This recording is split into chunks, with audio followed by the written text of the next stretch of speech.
All right, here at StellarCon 2021, I'm here with comics writer Justin Jordan. Hello. Writer of Luther Strode, Spread. You wrote for Valiant, for Shadow Man.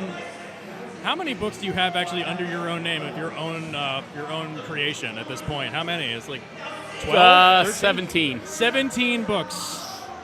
Well, no, 17 series. The actual books is more like 25 because some of them have gone to multiple trades. Gotcha. Yeah.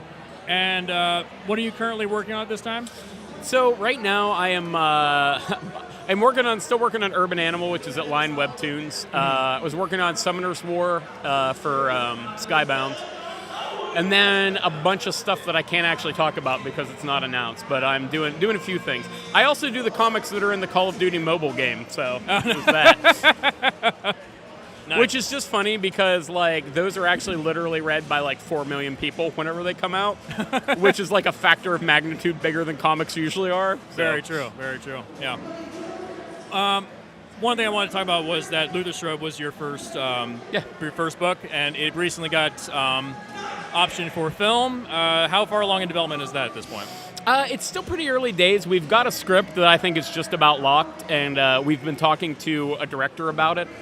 He is actually busy on a project right now, so probably in a couple of weeks we'll start taking it out and trying to get funding and all that kind of stuff. So it's still early days, but it's less early days than a lot of stuff is. Gotcha, so, yeah. It's a miracle if anything gets made in the studio system. It really is, yeah. It's interesting because I got a bunch of stuff that's kind of going. Like I did a pilot for a streaming company, and one of my other projects is actually going out as an animated thing to things literally this week. It'll go out Monday.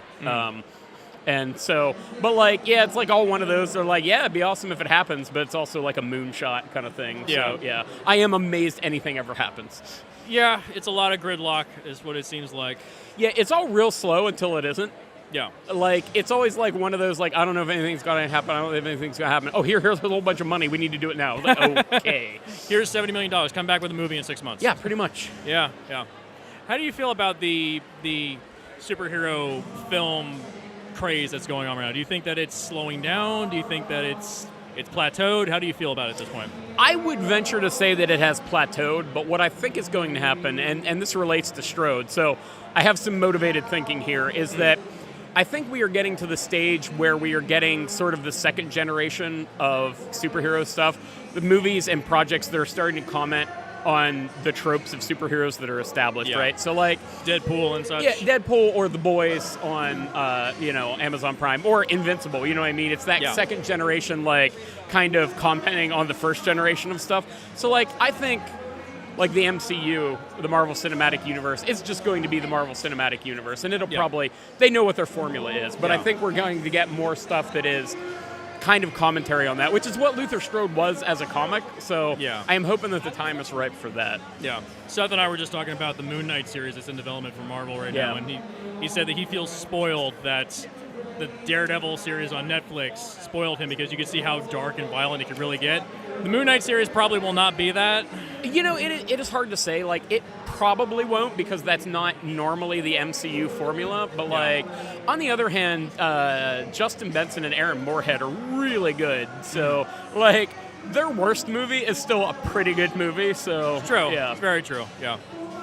As far as your involvement in the film, you wrote the script. Will you be involved in the process when it begins filming? Will you be doctoring the script at all to change things at all? Probably. I mean, you know, it's one of those things that, like, it depends on the nature of the deal we get with whoever's making it. Because, you know, it's entirely possible that they may want a more experienced screenwriter. I'm attached as a producer, too, like a for-real producer, not just a here's executive your name producer, code name for I got a paycheck.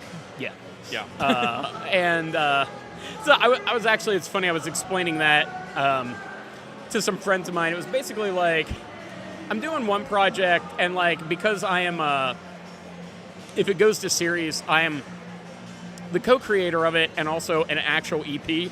Yeah. An executive producer, and not a name only. And so like, the money involved is just ludicrous. Like, but like, there's another thing where like I am a co-EP on it, which is just a different kind of thing. And co-EP is usually just means we were contractually obligated to give you this credit, and we give you some money. Okay. But like, it's just a different amount of money. Like, it's. I'm trying to think. So 8 episodes. It's 4 times as much at a minimum to be the actual EP as to be a co-EP, basically. Jesus. At least within the structure of those deals. Granted, the co-EP money is still good, and I'm not complaining. It's just money to, exist, basically. Yeah. The EP money, I actually have to work, so it's that. But, like, you look at the Hollywood money, especially compared to comics, and you're like, just, Jesus Christ. It's just mountains and mountains and mountains It really of cash. is. Yeah. Yeah. There was an article that came out recently. I think Ed Brubaker commented on it, about the transparency of the comics industry and how people that create new characters for major companies like Marvel or DC, they don't receive the kind of royalties that they should receive. That is absolutely true. Because true. Brubaker really got screwed out of the Winter Soldier royalties. He got paid more for royalties from the film, The Winter Soldier, than he did from the actual comic, which was basically, technically it is Marvel's character, Bucky Barnes, but... No, to be clear, he got paid more for his cameo as an actor. Oh, yeah. In Winter Soldier. Oh, that's right. Than he got paid for being the creator, or the guy who character. developed Winter Soldier. Yeah. That's true, but that just shows, like, that there's this kind of, like, the respect that should be there for a lot of comics people at the big two. I mean, yes, it's still work for them, but at the same time, there should be more, like, you hear stories about, like, Bill Finger and such. And There absolutely should be. And, like, once you start getting into Hollywood and see the money that's involved in everything, like straight up, like, I don't know about Ed, but, like, literally, if you're a comics creator and you create a character in one of those movies, you probably make less than the people doing craft services for the movie. Like, and once you get to see how much money there is, it's ridiculous that they pay that little. It's not like they couldn't pay you more, they just don't. Yeah. I mean, I've been on plenty of film sets. I mean, I worked on Wonder Woman 2 for, like, 4 days, made close to, like, 3,000. Yeah, like, exactly. It's things like that. It's like I was just a grip.